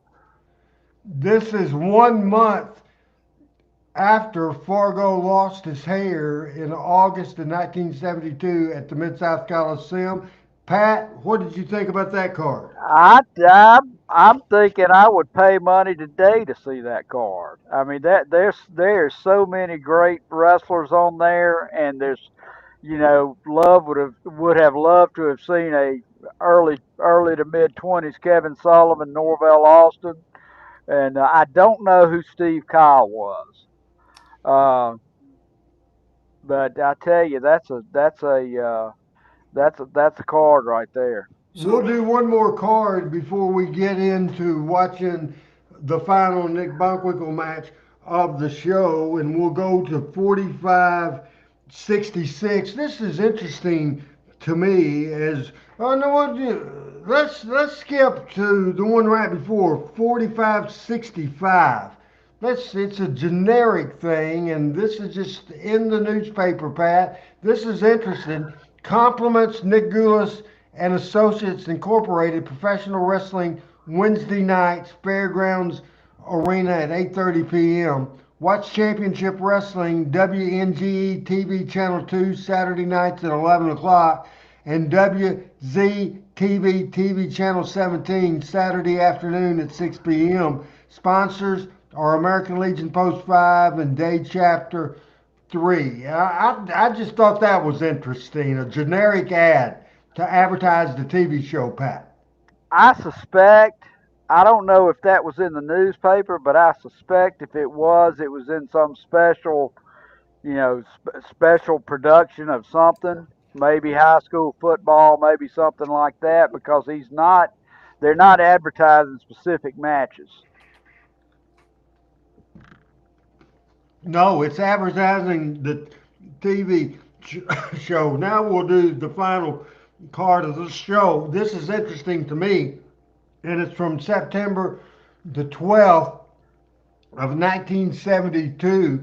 Wrestling at the time was at the fairgrounds every week. The bigger 5,000 seat building was at the Municipal Auditorium, which is a much more expensive card, expensive rent at the Municipal Auditorium downtown Nashville. It starts with two big matches to open the card, and then Pat or Chris will let you read this card. A wild tag battle was next. the wild tag battle between the Benny and Billy McGuire, the McGuire twins, who at one time were in the Guinness Book, being the largest set of twins in the world. It total weight of 1,350 pounds. And before the two opening big matches, look at that little paragraph down there. Hank Williams Jr. and many nationally known singing stars will be honored for this card. Hank Jr. Imagine what that would be like today. Oh, yeah. Yeah. I didn't So, notice that. Yeah, men's midget match. Bobo Johnson at 99 pounds. I guess 100 was, you couldn't be a midget if you're 100. And versus Little Tokyo. Then the Grudge tag title match. Ron and Terry Garvin with manager Jim Garvin against Fabulous Jackie Fargo and Eddie Marlin. And then return tag battle, no time limit, no DQ, two referees. Glenn Sutton, guest referee, along with George Goulas, who in the lower right-hand corner said he was the matchmaker for this card. Special NWA licensed referee. The Fabulous Kangaroos with Sir Steve Clements against my man Don Green and Lorenzo Parente, who I do not recall who he was. And one thing Adam says in private chat, as you can see in that ad, the second picture on the left under Fargo and above George Goulas, it says it's Eddie Marlin. I know Eddie Marlin. I don't know who the hell that is, but it's not Eddie Marlin. That's Jim Garvin. Is it? Yeah, that's Jim Garvin. Yeah. That's Jim Garvin, where it says Eddie Marlin? Yeah. Yeah, that don't look like Jim Garvin to me either. You don't think so? Or is it Terry Garvin? It might be Terry Garvin. Which one was the effeminate acting one? Terry. Terry that's Garvin. who that is then. That's who that is. That's exactly who that is. Now, tickets sold Monday and Tuesday in the lobby of the Sam Davis Hotel. So when is this, Randy? as let me get to that that card just a second. Pat is we're reading that card. I would say this would be mid-70s. No, it's earlier. Uh, it's earlier than that, and I am trying to find September 12th, 1972. Okay. Okay. That is the card right there. As It's interesting they use the phrase Super Bowl because it's in September. So that's not, and then the Super Bowl phrase didn't start being used until the early 70s. Maybe 72 when the Dolphins went undefeated. That phrase was That's right. not commonly known. It was the NFL championship. That's Correct. right. Correct. You know, Michael has told me that if there are misspellings or if there are goofball stuff in a wrestling advertisement, that means Nick did it. I mean, seriously, he says he couldn't spell, and he got stuff confused all the time. So that's a Nick Goulas deal right there. All right, now we're going to jump up to 1987. Now I'm going to read you the card for May the 4th, 1987. The week before this May 4th card is the famous week that it was Lawler and Idol in a cage.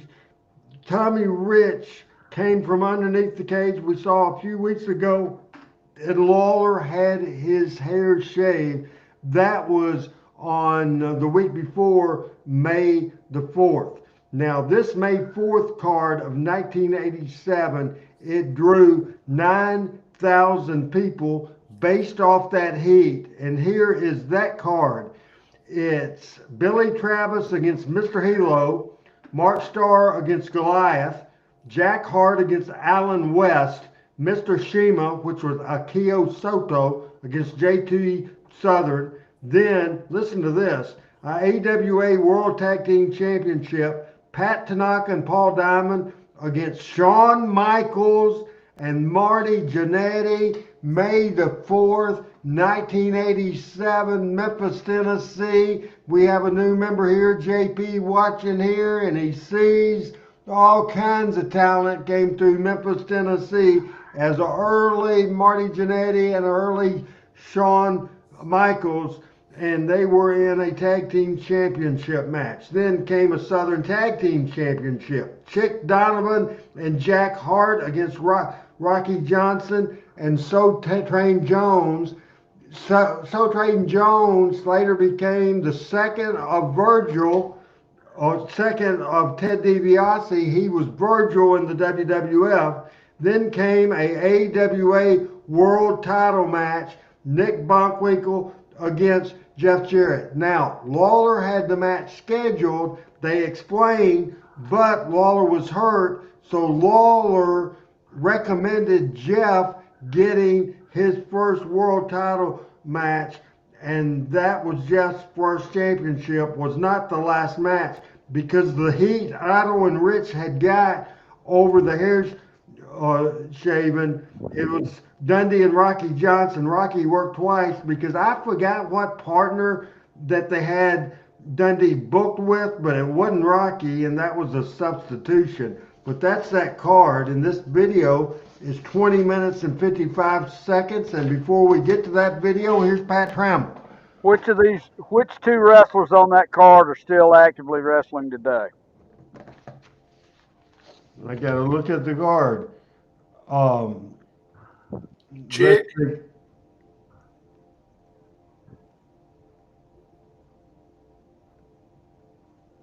Jeff and Chick. Jeff and Chick. Yep. Chick died at 78 years old, still wrestling. Ain't got an ounce of fat on him. I got something too, Randy. My favorite Dundee interview ever is prior to this. He's in Florida. He comes back and he says, he walked into TV in Tampa every week, and the guy sitting there said, "Hey, they cut your buddy's hair." It's the first time I'd ever heard this. He says, Idle, Las Vegas, the only time you've ever seen Las Vegas is flying over it in a plane. Yeah. You live in Pensacola, Florida with a fat wife and some mangy dog or something to that effect. Yeah. And I'm sitting there just going, he's shooting on. I didn't know what that meant back then. But, I mean, he goes, I wanted to be the one cut Lawler's hair. He's pissed because they did it. So he's going to take up. He said, I ain't here to take up the mantle for Jerry Lawler. And he's mad because Otto and Rich it was great. That's my favorite Dundee interview. Richard Hood is correcting you, Pat. He says Tommy Rich still wrestles. Well, that's true. That's true. Does Tommy still wrestle? Oh, all the time. Oh, I didn't know that. Yeah, absolutely. Almost every weekend. Tommy I'm corrected, Richard. Thank you for that. Yep. We'll go to this 20-minute, 55-second match. This is going to put us over a couple of minutes, but then we'll do a close, and so we'll get that in. This is Nick Bockwinkel, and this is so smart. And they did this so smart because Jeff was over as a babyface, but he hadn't worked his way up for a world title match. The credibility was Jerry Lawler was injured the week before, and so he recommended and asked for and gave his title shot to Jeff. That takes the heat off the promotion. That's pretty smart, don't you guys agree? Yes. Pat? I agree. Yeah. Especially since the promoter was the kid's dad. Yeah, otherwise he looks like George 55. Goulas. Yeah, 20. Jeff Jarrett Hey, was question. no George Goulas. Another question.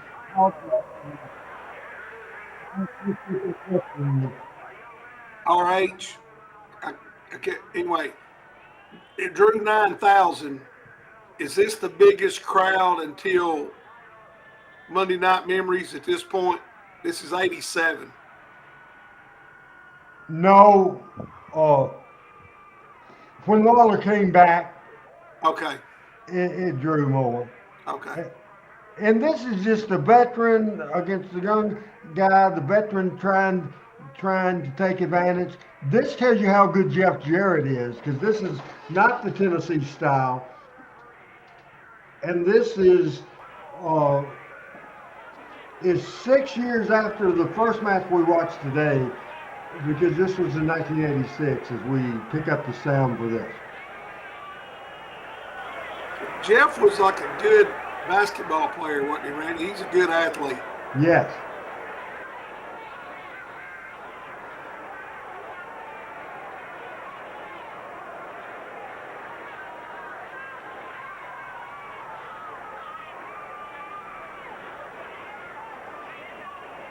Referee making a last-minute inspection.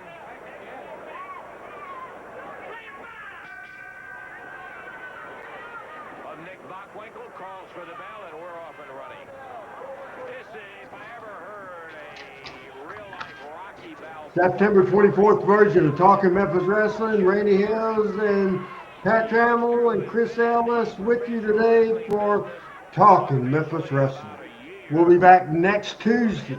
Tuesday. Back regular schedule. Just heard Lance say it's a real rough Rocky Balboa story.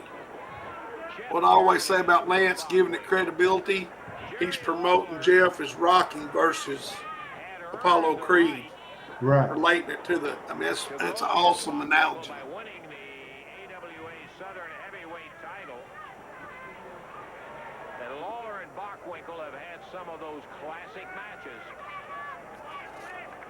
Lawler got injured in a match I think you're familiar with Tommy Rich and Austin Idol inflicting a concussion as well as a haircut, I might add that.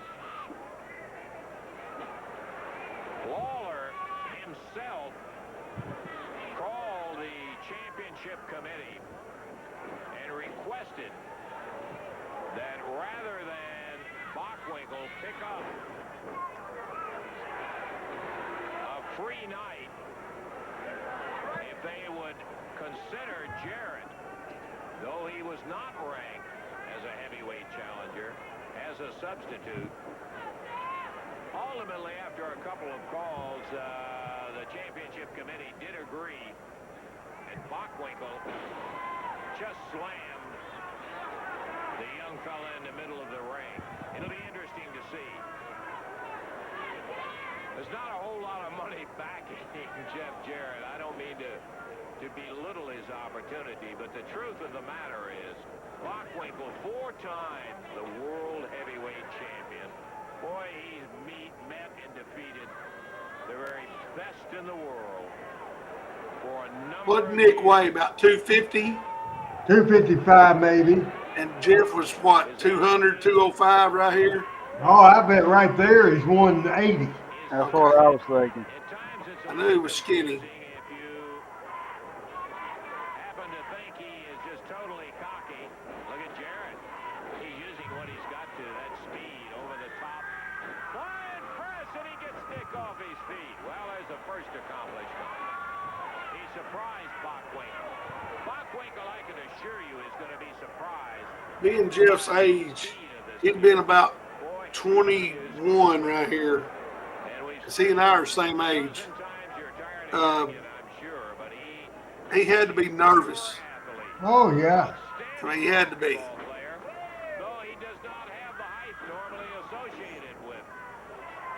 Because he was brought up, this is less than a year in the business, the Tennessee style. This is the Nick Bockwinkel match. Yes, sir. Yeah. To this point, Randy, what was the biggest match Jeff had probably had prior to this? Probably in tag team matches against Dundee and Landale, maybe with Lawler as a partner. Gotcha.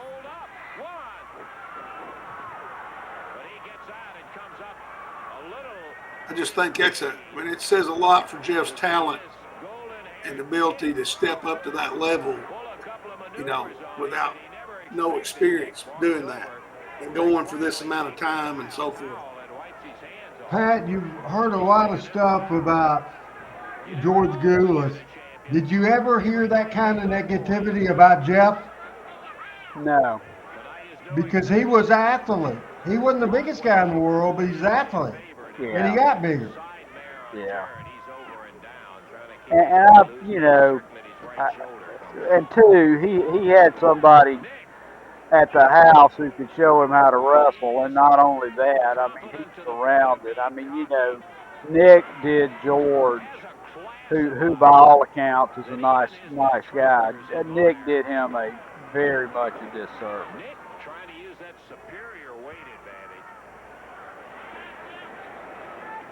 to just pull Jarrett's shoulders, but he can't keep both of them down at one time. This pesky little challenger. Again, Chris, we're hearing the storytelling, we're seeing it in the match, but we're also hearing the story told by Lance Russell, and he's brilliant. Yes, I think that Lance, his narration just adds to it from I keep using the word credibility, believability, excitement level, like explaining to the fans, even though it's not a normal Memphis style, he's selling him on the fact it's a really good match. And he's giving Jeff, it lifts Jeff up too, to me. That's what I think. Lance just had a gift for it. It was just an innate thing he could do. Because he didn't know anything. I mean, he's out announcing the other matches. He doesn't know anything. He's calling it as he sees it, correct? Right. Oh, absolutely. I just think that just adds to it. I'll be honest, I don't like Vince or Triple H in the ear of the announcer telling them to say this or that, or let it be, what's it called, organic? Let it be organic.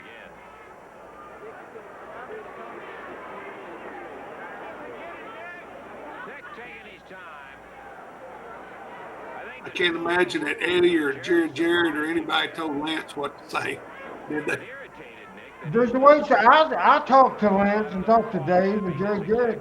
talk to Lance. Once they had IFBs, but basically the instructions would be not about what to say. The instruction would be go to break, pitch to a video, that that sort of thing. Right. Do out of town cards, do Memphis cards. But yeah, you would never tell them verbiage. Never, ever. Right. Right.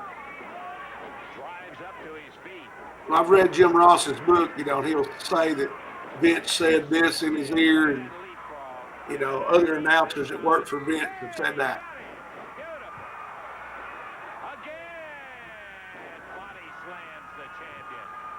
Remember, a year in the business, Pat, about 7 minutes in probably.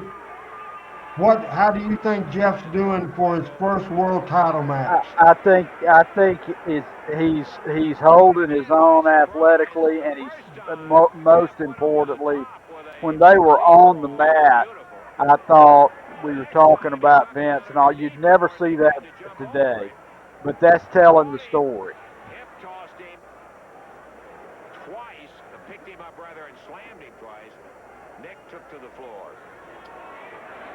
And wait till you see the finish.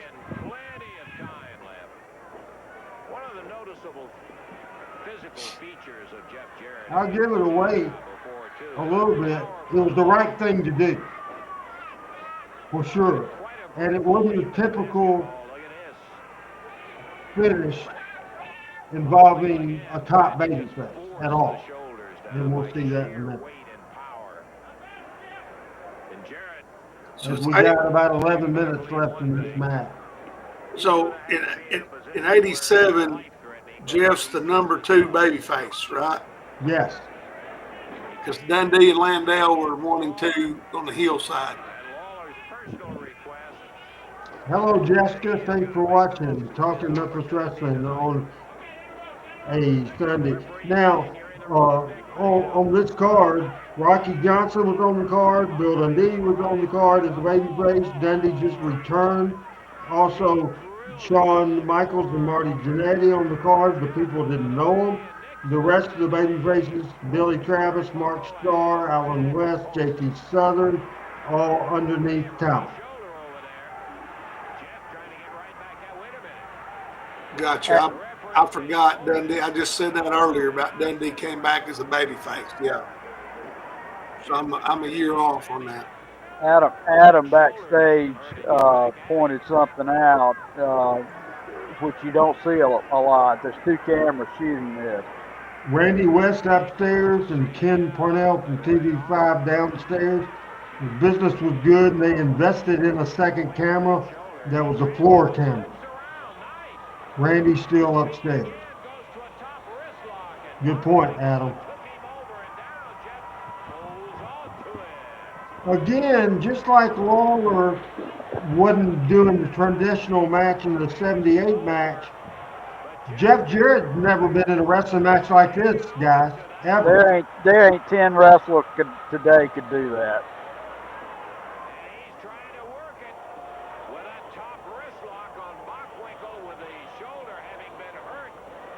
I wish I could chart all the Memphis wrestling matches I've seen in my 50-something years on Earth and how many top wrist locks there were. I bet there's less than 100. Yeah. And I've seen 10 tonight. Right after this. That was MSJ right there talking, wasn't it? Yeah. Yeah, they were showing this on one of the B shows, and Michael was hosting it, and then Randy had him cut for a break as we go for the second part. And our new friend, 32-year-old Chicago native, said just wondering if it was the time, but it seems like a lot of undersized guys come back or defense do a very kung fu stance, not traditional brawling. Good point. Right.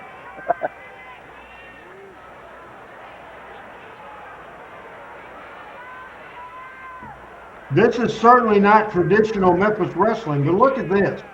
It's just so good. I mean, and this is a question. They didn't work this the afternoon before. Are you kidding me? I mean, No, Nick.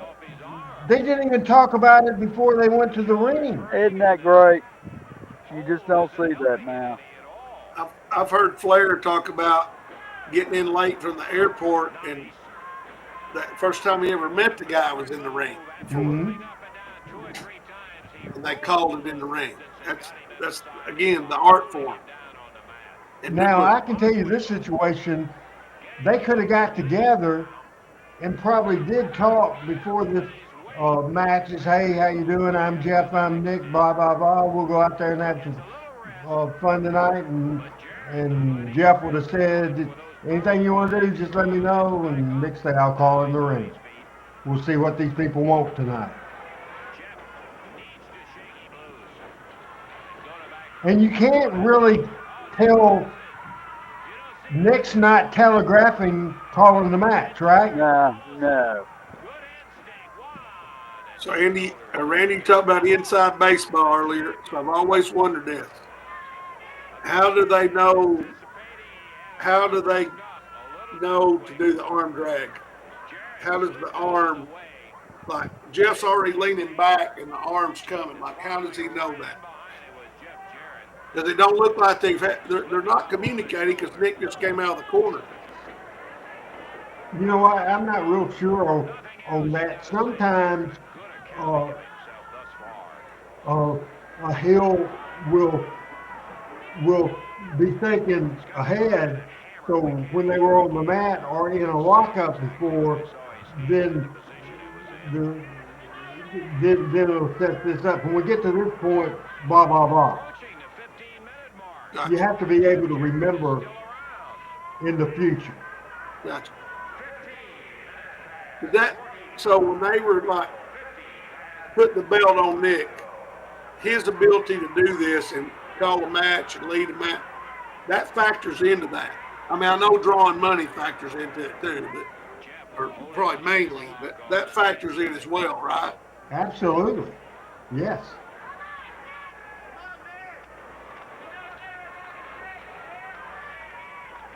See, one of the criticisms I hear about Flair is he wrestled the same match for 30 years. But as we've seen Nick, he has wrestled different matches tonight. That's why, honestly, Ric Flair is not on my list of the greatest of all time. Nick Bockwinkel is better. Jerry Lawler is better. Jeff Jarrett is better. Jack Briscoe is better. Terry Funk is better. Gotcha. Y'all agree with me? So, yeah, I agree. Yeah. Because he did. He wrestled the same. He's going to do the stagger and fall down on his face. He's going to flip up in the turnbuckle over the rope, all that. I mean, it's the same deal. Good evening, Tanner. Thanks for watching. We are at the end.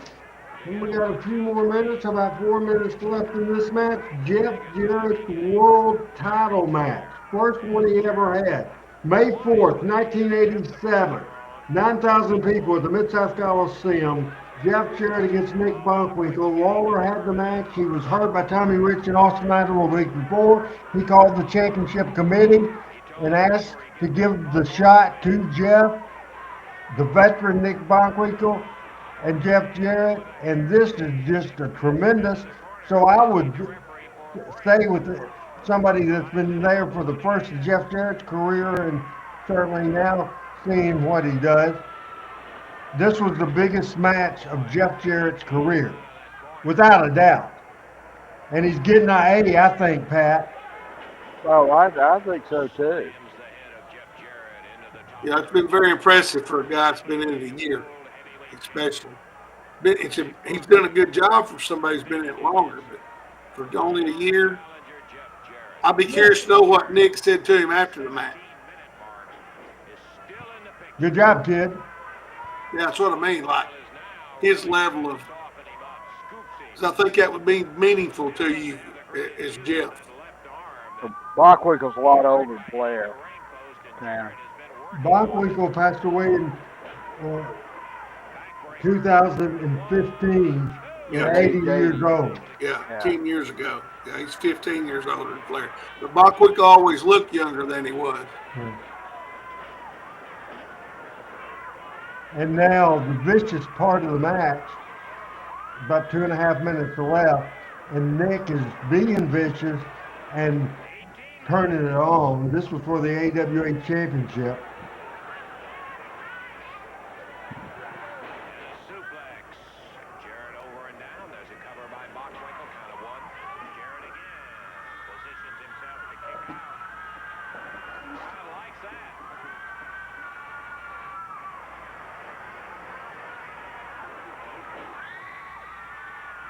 Now listen to the people. They wrestled, and now it's into a fight. People are into it. 9,000 people at the Mid-South Coliseum. Puts him down on the deck. Nick thought it was all over. Long way to go, Nick. Lance talking to Nick. Long way to go, Nick. Bockwinkel. Flat on his back. Count of one, count of two. And Jarrett pitched off. Nick actually gave him a lot in this match, didn't he? He did. No doubt about it. Everybody walking into the building, not one person thought Jeff would win. Now they think a different story. Do you agree? Jeff sensing this, that They think Jeff has a chance. Listen to the people. This is wrestling done right. Now watch this. We'll lay out audio. Young kid making a mistake. Jeff missed the drop kick. 1, 2, 3. Did he have his tights? I don't think so. Okay. the winner and still champ, Nick Bockwinkel. Inexperienced did him in the end. He made a mistake. Inexperienced wrestler made a mistake.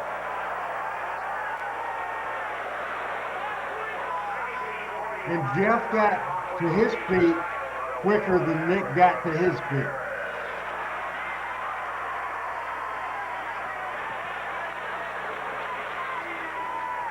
And it's like Nick wants to get out of there as quick as he can.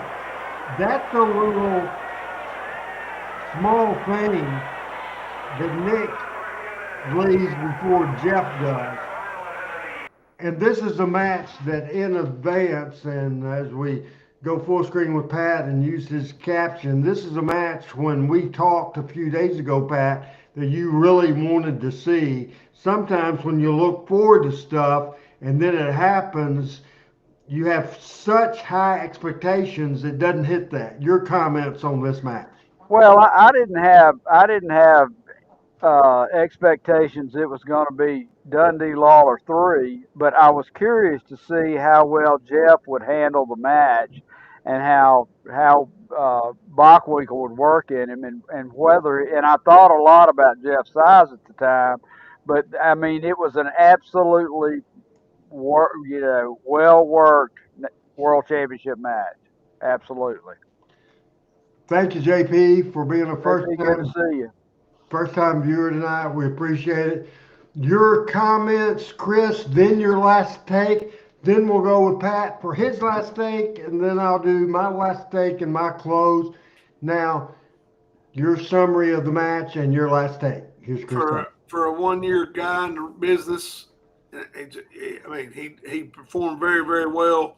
It was very well thought out, especially the finish, because younger wrestlers tend to make more mistakes than veteran wrestlers. It tied in perfectly. It kept Jeff elevated for the next step, whatever that was going to be. Actually may have elevated him more in the eyes of the fans. Like, man, he almost beat Nick Bockwinkel. And then in my last thing I'd say, we focused on Nick Bockwinkel today. He was a consummate professional. He could work, obviously, any style. He could really talk, and he looked and dressed the part at all times. I mean, I obviously never was around him away from it in person, but if you saw him on TV, in or out of the ring, he had the persona that made you believe he was another level as a wrestler. as a world champion. Now, you had said earlier that your guys are putting lights up, whatever they're doing at the football field. Before you go home tonight, are you going to go by and check on them? I've actually got video. They've sent it to me of the show lights all going off. If you've seen the University of Alabama and their light show they have, that's what we have now at Southside. All right. Are they still working? I hope they're done. They started at 7, so good Lord willing, they're finished now. But for Friday night's home game, be the first time we have them. It's going to be exciting. Hopefully, score 3 or 4 touchdowns. Final words, real quick. Oh, it's great to be on. I've been on 2 weeks in a row. Hey, it's an all-time record. Yes. Looking forward to being back next week. Can't wait to see the next chapter we're going to have. It's good to see everybody. Next Tuesday, we will be back, and then there's a couple of Tuesdays coming up that we'll have to do this one more time. So, Pat, we'll let you you've already pretty much done your comment about that match, but the last take, what's on your mind? Any football coming up for Alabama? What's going on with you? Well, Alabama's got a big one in Athens this week, so we'll see how that goes. Just a great night of Memphis wrestling as usual. Thanks to Adam and you for putting it all together, and I'm thankful to be able to be here with all our friends and made a new friend tonight. And good, just outstanding night. Thank you all. Hey, Craig. Well, Craig Miller has his opinion, and you know Craig, so you can go ahead and read that. I needed a dictionary. Craig said I need a dictionary to understand Bockwinkel's promos. Great vocabulary. I put on the private chat, the traitor Craig Miller has appeared on the screen. Former Raider, now Hurricane Craig Miller. Went to school with my sister. Craigster, I love you, brother, but you switched heel on me. He switched. No, see, in my eyes, as a hurricane, open the roof, let it freaking rain, give them hell, hurricane. Finally, after all these years, and you might be laughing, I'm not laughing because I'm telling the God's gospel, Jonesboro Hurricanes, Jonesboro High School is what's hot, and you're not at all with Nettleton High School.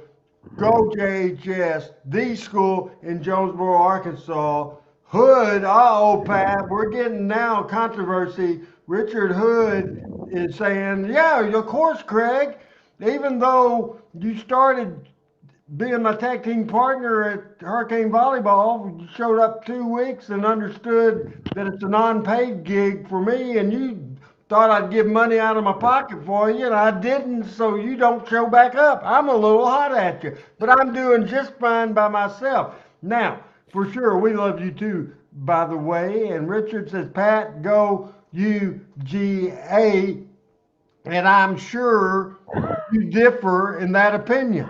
I do differ in that opinion, but I'm not overly confident. So we'll see how the weekend does. Roll freaking Tide. Roll Tide. Tanner says he's glad to see the last part of the show, and the last part of the show is when they kind of went to hell. Anyway, for Chris Ellis, that is the assistant superintendent, a former athletic director, a former coach, a current assistant superintendent. Pat Trammell is a husband. He is a father. He does other stuff. He's a banker. He's a historian. All kinds of great stuff. Thank you, guys. Hopefully, Doc and what's the other guy's name? Michael St. John will be back next week. Until then, for Chris Ellison, Pat Trammell, I'm Randy Hills. Good night, everybody. Thanks to Adam Dunn. And this is Talking Memphis Wrestling. Good night.